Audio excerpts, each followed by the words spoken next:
The Chimeran threat began in Russia. The origin of the virus is unknown, but its effects were devastating and swift. In the 1930s, reports of biological experiments began leaking out of Russia. Then reports of villages destroyed overnight. Then entire cities. We feared the Russians had developed a weapon of unparalleled power. The truth was far worse. The Chimeras stayed sealed within Russia for over a decade. Then, in 1949, they launched an attack that overwhelmed all of Europe in a matter of weeks. For several months we thought England was safe. But in October of 1950, the Chimera burrowed under the Channel. We had prepared for them, but in 3 months' time, the war was lost.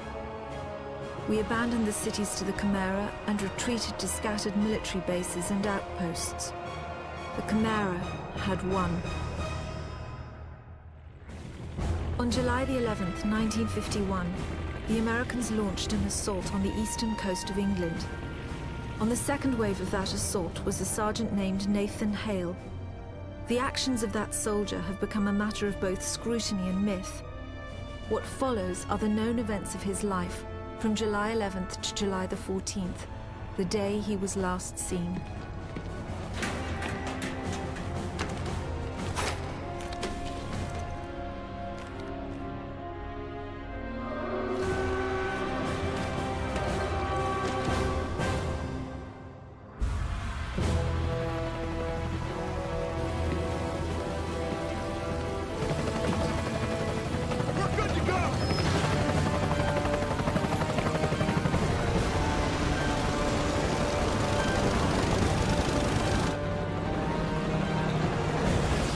Soldiers had no idea what they would soon be facing.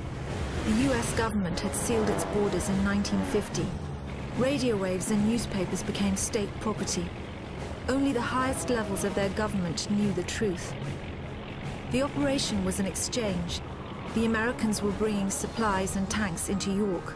We were giving them our one secret weapon, something we could offer that they couldn't build themselves. I was the commander of the convoy team that was to meet the US soldiers. We were ambushed in Manchester on the way to the rendezvous. There was no way to warn the Americans. They were on their own in York, fighting an enemy they knew nothing about.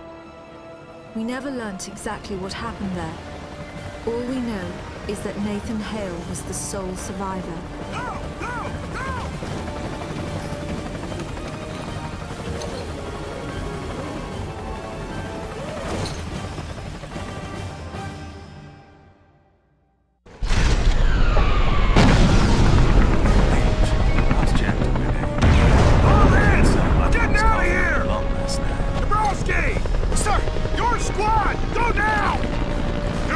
Let's go!